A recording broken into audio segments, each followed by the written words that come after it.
Welcome to the Manifestation and Money podcast, Angie. Hi, Jen. How are you? Thank you for having me.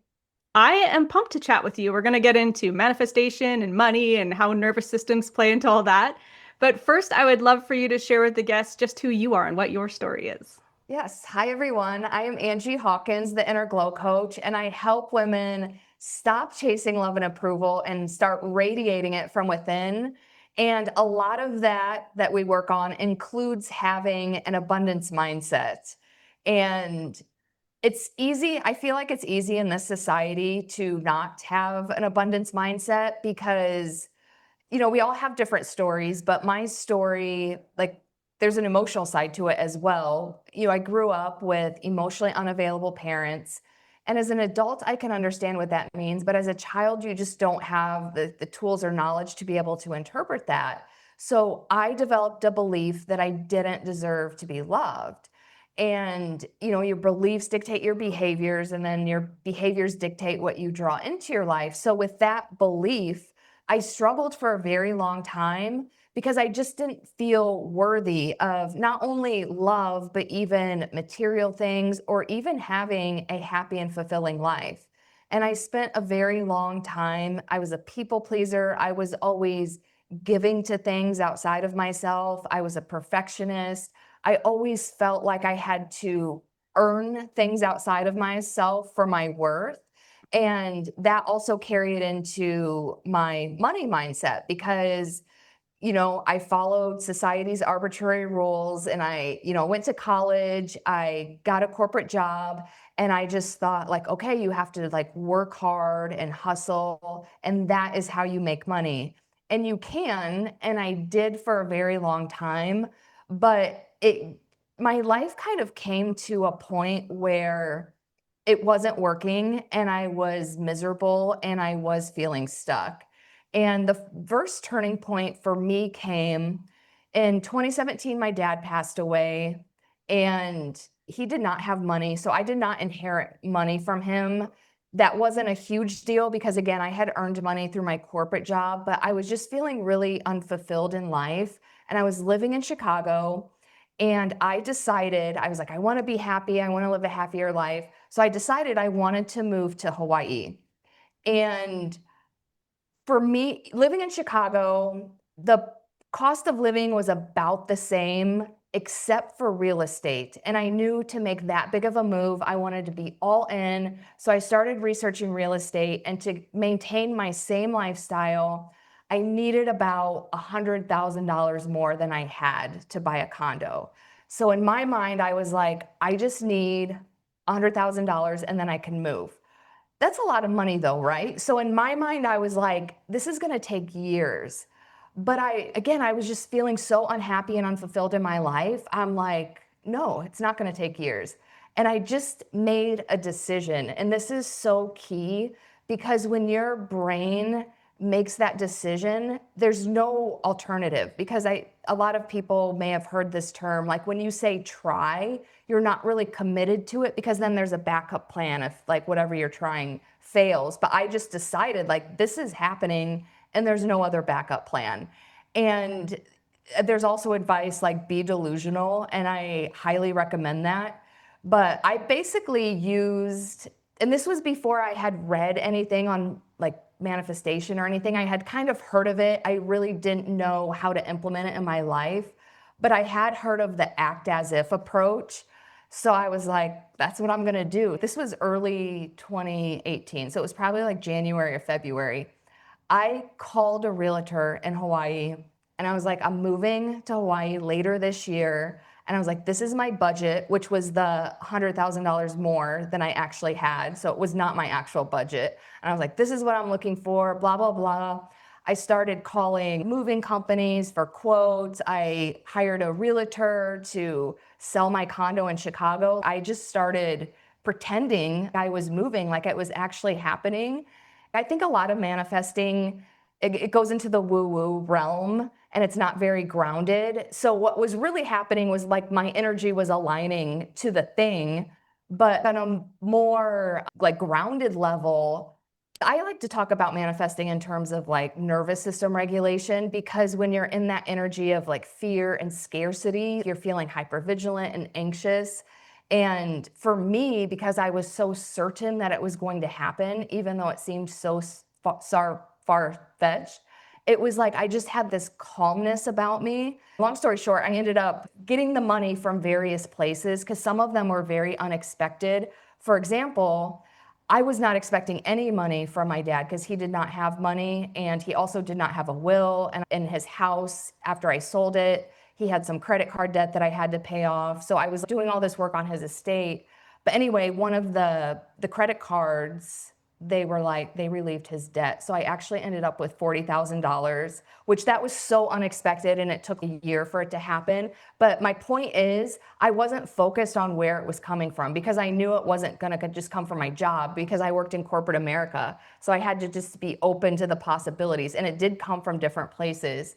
But that was like my first experience with manifesting money. So I kind of developed my own method from there. And it was based on regulating my nervous system, being focused on my mission, and not being concerned with the how. So, but that was my first breakthrough. And I've been using that ever since.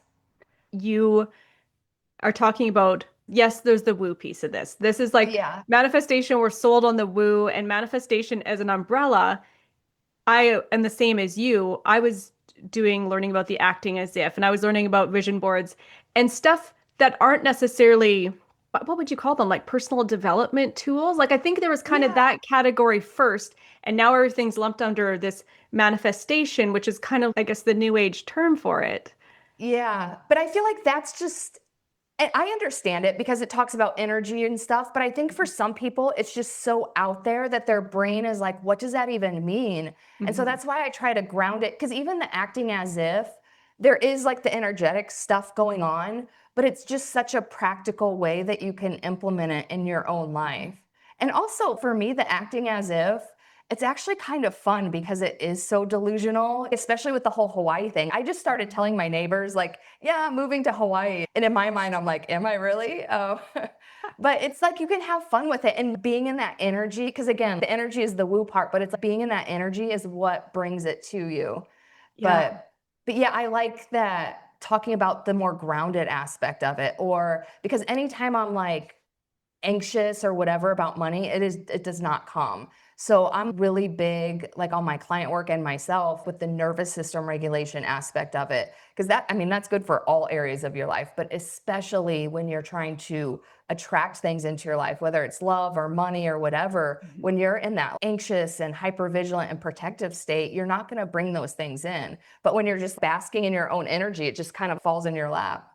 Yeah, that is so true. You can't manifest from that scared place. If you are so focused on, I can only pay my minimum on my credit card bill this month, and you're just panicking, that's the only thing you can see is how can I make the $20 or whatever it is, right? I'm sure it's a lot more Yeah. than $20 when you're in that state. But if that's all you're focused on, you're not aware of the money making ideas around you. You're not even in the headspace to be able to see the opportunities that are Yep. around you because you're so in fight or flight, I guess, in a Yeah, sense. because like what you're describing is basically survival mode. And I get that because I've been in places like that where it's like, okay, I can only afford to pay the minimum payment, but I am aware that I'm in that mindset and I'm like, okay, I'm paying the minimum payment this month, but I'll get to the point where I'm just paying the whole card Mhm. off. Exactly. Starting small. So yeah, let's talk about nervous system and how what that shows up like. Let's start there. What does a nervous system unregulated show up like? Oh, it shows up differently for other people, but I always like to explain it in terms of how it feels in your body. Because in terms of behaviors, it can show up in a lot of different ways. Because I think anxiousness and things like that can show up in a lot of different ways. But I think intuition and stuff can be like, oh, you have to align, or like they use all these vague terms.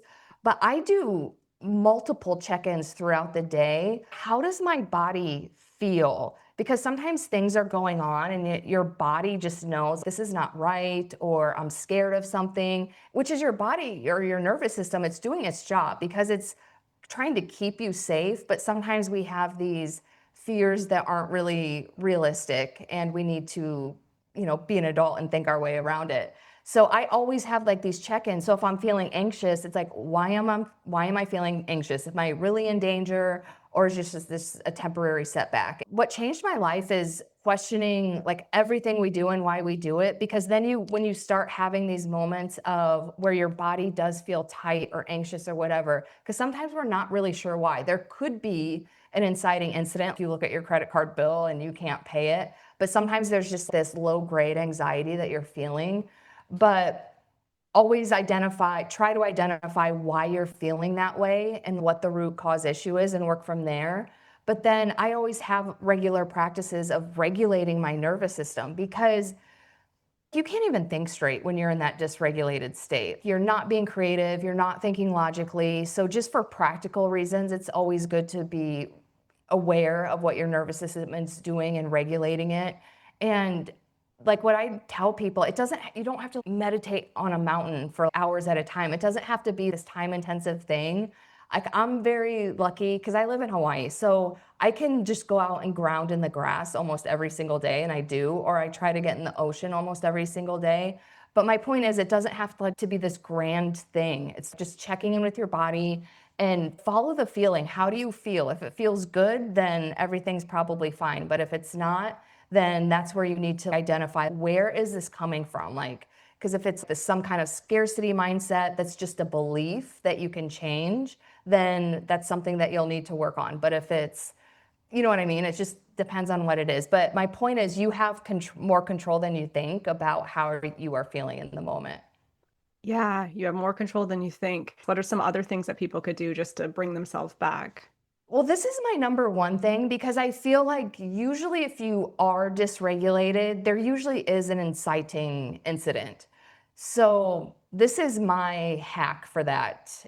And this is a scientific fact. When you are emotionally triggered, the physical sensations in your body only last for 90 seconds. The reason that they last longer is because of the emotional stories that we tell ourselves in our head. So when you're in that triggered state, let's just use the example of looking at your credit card bill and you can only afford the minimum payment. So that triggers you. So in that moment, to calm your body down, just in the moment, just get rid of the story. You can deal with that later, but just to calm down your nervous system, all you need to do is focus on the sensations. So for example, I have anxiety in my chest. So what I would do, just for the moment, get rid of the story, and I would just focus on, okay, my chest feels tight. It feels like my heart's racing. It feels like I can't breathe, and just focus on the sensations. And they do go away in 90 seconds. And the reason why that's important is because then when you look at your credit card bill from that calm state, you can think more logically, like, yes, I can only pay the minimum payment this month, but now I can get a game plan together. And maybe you're thinking more creatively. So it's like, oh, this is a new way I can, find the money for next month's payment, or you know what I mean? You're just in that more creative and thinking state than you are when you're all dysregulated and can't even think straight. But that's my number one trick. But then there's also the daily habits like grounding, or even taking a walk. That is so underrated. I always tell people, even if it's just like a 5-minute walk around the block, that does wonders for your mental health. Hmm. And I think nervous system regulation could be a missing link for a lot of people because they hear about Yeah. manifestation, you go out, you do all the woo part of the manifestation, but a big piece then is the inspired action that goes along with that. So if Mm. you have an unregulated, that's a tongue twister, unregulated nervous I, system, you aren't able to see the action steps or even have the capacity to take the action steps, which exactly. is the co-creation of bringing your thing to life. So I think that yeah, it's easy to say go take the action required to get the thing you want, but we don't always have the capacity to be able to do that. Exactly. Think in your own life, like when you're like, I don't know, taking a shower or something where you're just so relaxed or whatever, and you have this amazing idea or a thought pops into your head that never would have if you were grinding away working or something. So it's the same concept. The shower is my favorite place. I have a grounding exercise I do in the shower, just Oh, thinking and washing all perfect. my negative energy Oh, down the yeah. drain. And so the shower, it's my Yeah. think tank. I get the most Honestly, inspired even thoughts. taking a shower is great for regulating your nervous system. Like the warm water is so soothing. Yeah. So basically, find what works for you. Find what takes you from Yeah. that state of the icky feeling back into allowing yourself to process it instead of just shoving it to a box like I always used to do. Oh, same. Yes. I know. And then I was like, why am I chronically anxious all the time? Mhm. Yeah, exactly. And feel that urge to cry, but never actually let yourself cry. That's not a good thing. Just Yeah. let's just let it out. You work with people now on manifestation and money, right? Yeah, because someone came to me and she was like, hey, like she had a question about money mindset. And I was like, I can actually help you with that because it's very similar to the other work I'm doing because it's belief reprogramming, calming your nervous system. And so I worked with her. And when she came to me, she was at a job, she was being paid well below market value. And so she would get all anxious and then go rage apply for jobs. And I was like, okay, we're not doing that anymore. And I was like, just take a step back. And I was like, simply just reach out to your network, just start having conversations and, ask people what's out there. And the whole point of this advice was because she was rage applying for jobs in a state of anxiousness and that dysregulated nervous system. So I wanted to encourage her to do something toward a new job that was more like in this curiosity. Again, in the woo woo talk, it's like a higher vibration of like she's not attached to any outcome. I'm just having conversations, I'm just networking. And she found a new job almost immediately from doing that paid $80,000 more a year. And I was like, this is exactly what I'm talking about because with that regulated state, and because even she was telling me in the job interview, she disagreed with something he said, but it was because she was speaking from who she was, because she was in that regulated state. She was being authentic, and because when you're dysregulated, sometimes you're like, oh, I don't want to speak my truth because what will they think? But when you're in that higher vibration, you're not afraid to be authentic. And I remember when she told me, because this was before she got the job offer, she told me, and she was like, oh, I disagreed with him because it was like, this was my belief. And I knew she was going to get the job because I'm like, this is aligned with your authenticity. And that's like, that was the energy that you were presenting yourself with. So and I know that, again, that's kind of getting into the woo, but that's the work that I do with my clients because that's what's contributing to an abundance mindset versus the scarcity mindset, because the origin of the scarcity mindset is all that anxiousness around, will it come? Where's it coming from? I just need to get out of this job. And, just changing your nervous system to get into that different vibration to attract the things that are meant for you. Yeah. And it's interesting because didn't start off specifically dealing with money, Yeah. but there are so many parallels. Like they're like, if you're having problems with money, go clean out your purse, go clean out your desk area wherever all your bills are sitting, go create the space and Yeah. things start showing up. Start saying thank you for things and being Yeah. Like grateful for gratitude. just Yeah. like even compliments, and you'll notice shifts. Yes, we always focus around here on money, but there are so Yeah. many other parallels that are all connecting that you don't really think about. I know, and that's why I agreed to do it, because how you do one thing is how you do everything. So yeah, I actually it's a beta program, and it started with her, and I have someone else doing it now. But I'm trying to figure out a way to launch it because I don't want it just to be about money, because it is about everything, if Mhm. that makes sense. So I might kind of do like a hybrid program or something, or maybe I just will do like a money and abundance mindset, and then like undercover, they'll realize that it's affecting all areas of their life. Sell them what they want and give them what they Yeah, need. I think that's what the because saying is. because even if we just work on money, like it will improve everything, because that abundance mindset applies to everything in your life. And how you do one thing is how you do everything. Yeah, exactly. And what is a piece of advice you have for somebody to shift in an abundance mindset? Because it just sounds like you can just flip the switch. Yeah, I know it is not that easy. One thing that has really helped me, and this is the advice I give over other people, and I feel like it's worked for them, so I'll say this, is you get what you focus on. Because right now in my life, if I want to focus on scarcity, I could absolutely find evidence of that. But if I want to focus on abundance, I can find evidence of that. So you just get more what you're focusing on. And again, I know that sounds kind of woo-woo. And I did this at first, like actually had a journal, and I would journal all the evidence of things that prove that it's abundant, or that I have money, or I have the ability to attract money.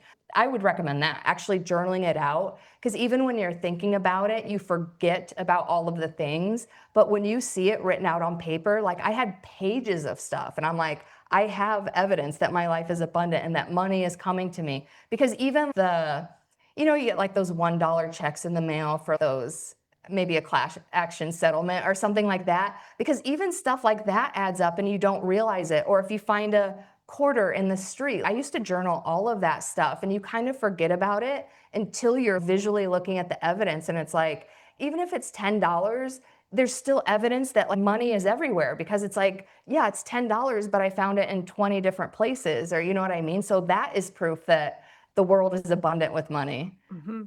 Yeah, my joke these days is if you think there's a scarcity of money in the world, go look at how much the government is printing every day, and you'll realize that there's not a scarcity of money in the world. I say that too, or like just you hear about these billionaires, like think of how much money that is. Like money is not scarce. No, money is not scarce. We just have to find creative ways to attract it into our lives. Yes. I would love for you to share with the listeners what you think your biggest piece of advice would be for them to go out and create a life they love. To create a life that you love, because that should be your focus. I know money is nice, but if you create a life that you love, I promise you, you will attract the money, you will attract the love, you will attract all the things. So my number one piece of advice for living the life that you love is do at least one thing a day that brings you joy, because I feel as adults, we get caught up in adulting and it's not always fun. But if you do one thing a day that brings you joy, and again, it doesn't have to be this whole 2-hour time block where it's like a whole ordeal. You could take 5 minutes to dance, or 5 minutes to sing, or whatever. Or even, we were talking before, take a shower, or like just do something relaxing for yourself.